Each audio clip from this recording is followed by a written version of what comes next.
Today I would like to speak about how system-efficient ESD design, that's the meaning of this abbreviation, methodology can be applied for systematic prediction of ESD currents for Ethernet circuitries. And for that, I prepared a following agenda. So the first point will be we'll have a short look on the automotive trends and ESD challenges for IVNs. Then we'll consider how the system-level ESD protection circuitry looks like in the classical version of Ethernet protection and proposed by Open Alliance. And in third part, that will be the focus of the presentation, we will discuss how actually SID methodology can be systematically applied for ESD current prediction. And at the end, I will conclude the topic and give an outlook. So I would say let's start. So automotive megatrends shaping IVNs. So as you all know, automotive industry and especially in vehicle networks developing in last years with pretty strong trend. And this trend will be driven by such trends like autonomous driving, connectivity, electrification, and also shared mobility. What does it mean? That means that the increasing number of different components like sensors, cameras, radars, but also infotainment systems, which will be used broadly in today's cars, requiring high bandwidths and also high data rates. And this is unfortunately no longer coverable by the old-fashioned domain-based architectures, which is based on technologies like Lincoln and FlexRay. And therefore, zonal architecture is coming more and more in place, where high-speed Ethernet technology will be broadly used. Such technologies like 100 and 1000 base T1 up to 1 gigabit per second data rates, but also multi-gigabit and SerDes, for instance, for data links coming in place. But today we would like to focus on Ethernet technology. So speaking about automotive, we should of course consider compliance testing, and in parallel to environmental testing, which will be done for different parts of the car. Of course, talking about Ethernet, we should consider electrical testing as well. And here I would emphasize two parts. That is for sure electromagnetic compatibility to ensure signal integrity of the network, and ESD. So what do we understand actually under ESD? ESD means electrostatic discharge, and it happens it happens between persons, devices, and components, where, for instance, a person touches, let's say, an IC, plugs in a cable, or also during fabrication of components, such injections can happen. So typically we can distinguish between two injection arts. There are direct, it can happen directly or indirectly. And which problems can occur by that? So we can distinguish here as well two different situations. On the one hand, soft failures can occur, which can cause a malfunction of the system. In that case, a system can be resetted by power of on cycles. And the other possibility or the other problem which can occur is the so-called hard failures. These hard failures can destruct electrical component of the system. For instance, IC can be attacked, and this happens unfortunately irreversible. So sensitive gate oxides can be damaged, metallization, OPN junctions, like you can observe here in that picture. So talking about Ethernet, the question arises whether we actually need another, or so to say, additional protection for the PHY or the IC. And looking on this graphic, we can see how the development and how the requirements on the IC are actually shaping the ESD thread. So what we can see here is that the gate oxide thickness is getting smaller and smaller. So technology develops further, but the requirement, or at least a minimum requirement of, let's say, 2 kV HBM, remains the same. And where we are now, where we'll be in the future, is that the area which we need is keeping the same, but the IC design space is getting smaller. So the IC ESD robustness unfortunately decreases, and in that case, of course, we need another solutions, and in that case, we need dedicated system-level ESD solutions, and that exactly what will be done for Ethernet systems. So what we see here is an IC connected to differential data line. Then we have a common mode choke, which has two advantages. On the one hand, it suppresses the common mode noise. On the other hand, it also helps to reduce the ESD pulse impact on the IC. Then we have the decoupling capacitors, which decouples the IC from the rest of the harness, which can be imagined here on the left side of the connector. And important here also to understand that since it's in nanofarad range, it will not block our fast ESD pulses. So maybe it can help us against the surge pulses, which are slower, but not against ESD. Then we have the common mode termination, which plays a role to match the network and also to suppress the noise. And the question arises, okay, we have such a network to protect our IC or PHY of the transceiver, and where to place actually the ESD protection. So the classic Ethernet proposes to place it directly here at the IC, whereby the Open Alliance suggests, okay, let's put it at the connector. So considering both these configurations, what can we say here? So putting ESD protection in the connector seems to be to bring more advantage.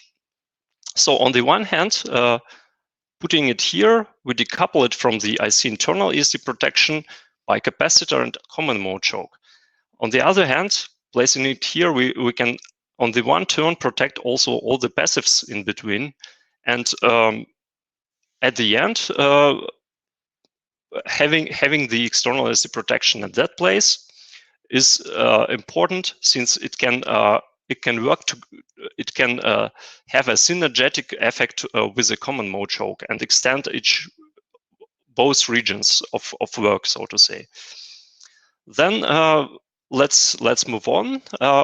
We have a following schematic which should be used for ESD protection of the IC, and the question is, we need, of course, to ensure the signal integrity and ESD robustness. In that case, Open Alliance determines special test cases, how to ensure that. Here, I would like to focus on the ESD, and in order to test that, the following schematic will be constructed on the PCB, and tests will be done then in reliance on the IC standard. To emulate the IC, in that case, a 2 ohm resistor for each data line will be used. This makes it more universal and applicable for different ICs at the end, since it demonstrates the worst case, since the currents will flow already at the beginning through the 2 ohm resistor. So how the test will be done? We apply ESD discharge to one of the data lines. So typically 4 or 6 kV, sometimes, of course, depends on the requirements. Also higher levels can be tested. So what will happen? We'll have a certain current distribution. So some current will flow into the IC, some current will be taken, hopefully, by the ESD protection. And the aim of the test is based on the current flowing into the IC to evaluate the current according to H-band limits and finally identify whether protection used in the circuitry pass or fail the test.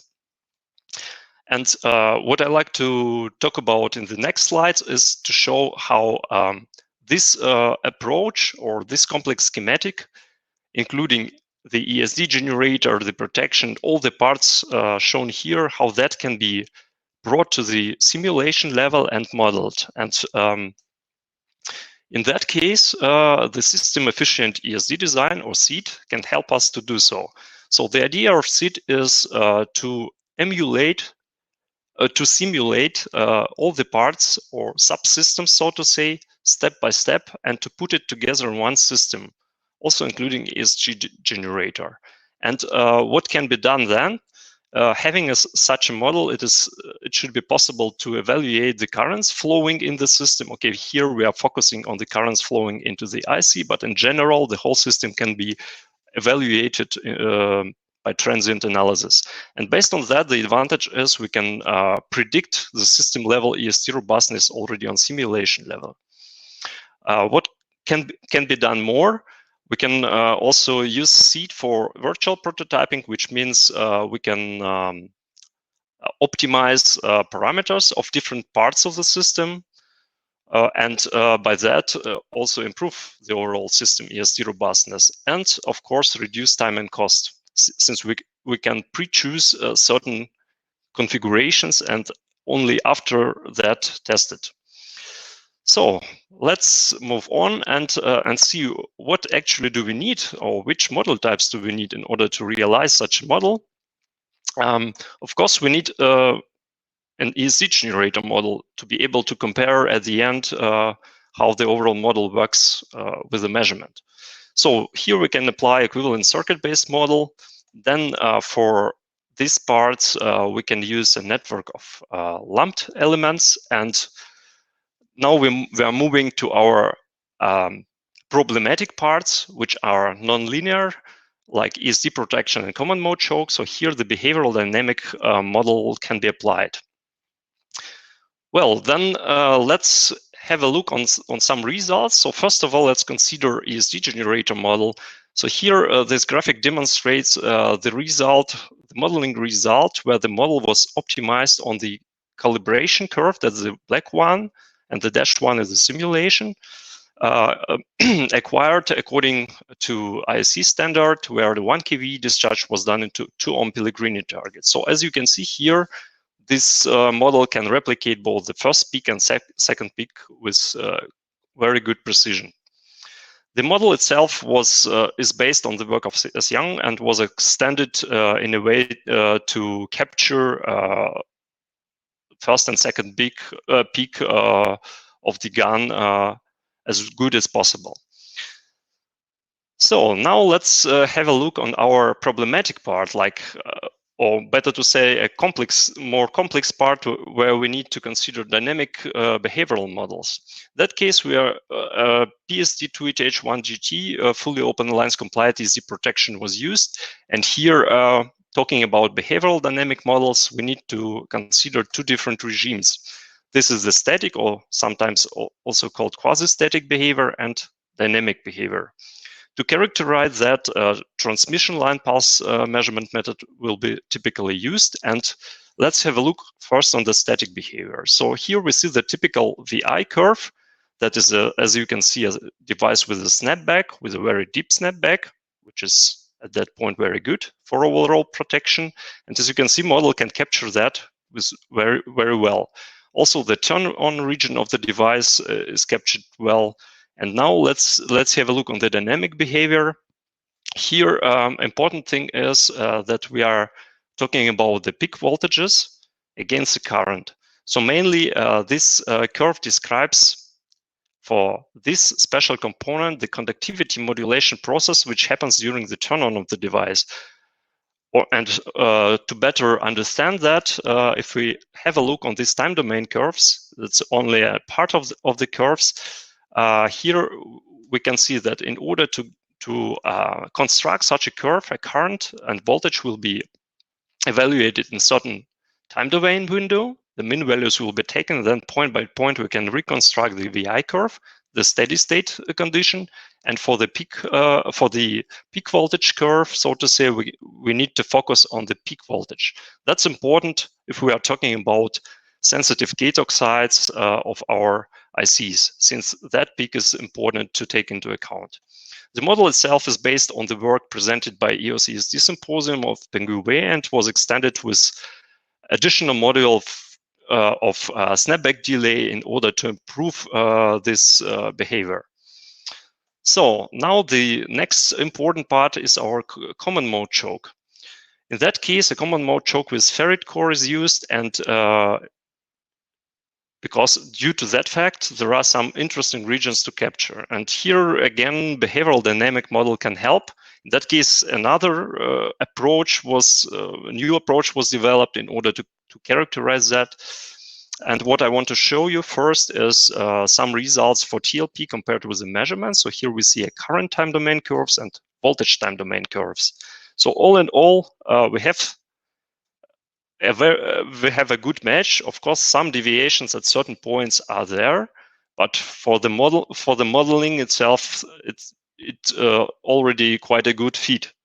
So having a closer look, we can distinguish 3 different regions, and now we will see what is there. So the first one is the dynamic part, which is related to the first current overshoot, which is happening at the beginning, where the common mode choke works more like an inductor. Then we have a small signal region where the common mode choke blocks the current and clamps the voltage. And at the end, we have a third part where the common mode choke starts to go in saturation mode. Here, the voltage breaks down and the current starts to flow. And that's exactly a critical point, of course, for the IC behind. And that is at least the point where the external ESD protection should take over. So now let's have a look on the whole system representation. Here we are going to see what will happen if we apply a 4 kV ESD pulse, and we'll compare the measured and simulated curve for the current flowing into the IC. So this graphic demonstrates the measurement, the black curve, and the dashed red curve, the simulation. As we can see, both curves are within the defined limits. And and if we have a closer look to a first couple of nanoseconds, we'll see that simulation in principle is capable to capture the first overshoot pretty well, and also the oscillations. What we can see here, of course, there are some deviations. So a small overestimation of about, let's say, around 20% we have here. But all in all, it can be said that simulation captures the behavior not bad. And furthermore, if we continue to compare, we see, okay, there are also still some points in the simulation which maybe could be improved. So the underestimation of the steady state condition we see here as well. So there are of course, some potentials to improve the model. And for instance, during the test, the ESD generator was not isolated from the board, which means automatically electromagnetic interference with the board. That could be, of course, extended or taken into the model. So now let's move on and have a look whether this model can be also applied for other cases. And here as an example, we have a measurement which will be typically done for evaluation of communication link between receiver and transceiver. Here we have a harness, and what will be done in that case, we are talking about a coupled discharge of ESD generator, and this constellation we are going to simulate. So what was done? We assuming we have here a symmetrical case where we are injecting in the middle of the structure, so that we can refer to the models we already discussed before. And what we add here in advance is the equivalent circuit for capacitive coupling. Well, now let's move on. Sorry, and see how the SID simulation can be used to simulate this complex circuit.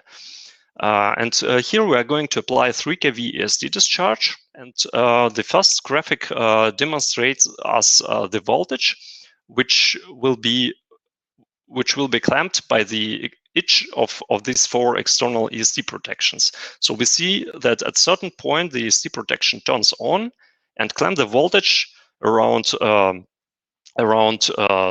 40 volt. So according to the static curve we saw before, a couple of slides before, and what we see also here, comparing or considering the current, we see that the each protection takes certain current after it turns on. Okay, that is interesting, but what about IC? And for the IC, we see, okay, here only small peaks are reaching the IC, and in principle, during the most period of time, the ESD protection takes here the current. What we also can see here is that is the point where ESD protection turns off. So of course it can be observed considering these graphics, but also IC current, or considering the IC current, it is visible. And that brings me in principle to the last page of my presentation, where I would like to conclude. So what we saw is that with help of SEED, it is possible step by step or module by module to configure a system level model. And this system level model is capable to predict qualitatively, but also quantitatively up to a certain level of certainty, the currents flowing into the IC. So it can be used for reconstruction of the ESD discharge current measurement proposed by Open Alliance. Furthermore, we can extend this model also for complex cases where indirect discharge can be also investigated. And here I would like to speak a little bit about Outlook. Of course, it would be really interesting, and I think really advantageable for different parties which could be involved here in such a simulation, like IC manufacturer, but also ESD protection manufacturer or CMC, to run such models using real models of ICIOs in order to optimize and get the most of that, and to have a so-called first-time right design as fast as possible. And what can be done more? Of course, some improvement of the model can be done as well. So here, for instance, the PCV can be added into the model. So the S parameter characterization of the PCB can be added. Also, as I said, the isolation of the gun can be extended, or also, let's see, passive components or lamp components used here can be extended with parasitics in order to catch more by simulation. So the outlook is promising a lot. There are still a lot of things to investigate. So thanks a lot for your attention, and welcome with questions. Thank you, Sergej, for this very interesting presentation. I don't hear you. Okay. So, moment. Maybe now. Can you hear me now? Yes. Okay. What's wrong with okay. Thanks again for this presentation. We have two questions from Jamila Joseph Borda.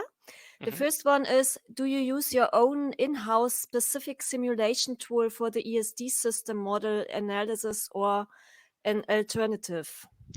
We are using ADS tool for simulations. But maybe just to add to that point, we are also we are able also to offer models, SPICE-based models. So let's say for LT SPICE or at the end adoptable models based on LT SPICE, adoptable models for P SPICE, and so on. So it's also possible. But in general, ADS is our tool. Okay, the next question is, for the behavioral model simulation accuracy verifications, may I ask whether the temperature effects, e.g. on the component CMC, were anyhow considered? In that case, what was done is a TLP measurement was used, or TLP measurement method was used, where the common mode choke was characterized. Okay, two different rise times can be, of course, taken, but that defines at the end also the setup of the simulation. And in principle, a voltage sweep was done, and based on that, we have a dependence of two parameters. We have a voltage dependence, we have a time dependence. Based on that, the common mode choke is characterized. Okay, and there's another question. Do these models have room for optimization? And do they provide possibility to import them in, for example, ADS tools? Yes, of course. As I said, there are still or maybe one step back. If we are talking about dynamic models for ESD protection components, the effects we are already able to replicate are talking about dynamic characteristics. This is the overshoot related effects like conductivity modulation and inductance overshoot. This automatically includes also snapback delay, which is of course important for protections with snapback. On top, for static behavior, it is also possible to catch the impact of the self-heating, of course, only up to a certain degree. So it is a limited version, and that I think is something where additional work could be spent. I hope it answers the question. Thank you for the clarifications. As there are no further questions, I want to thank you again, Sergej, and want to close this presentation. And yeah, thanks you, and see you at the conference. Thanks a lot. Bye-bye. Bye-bye.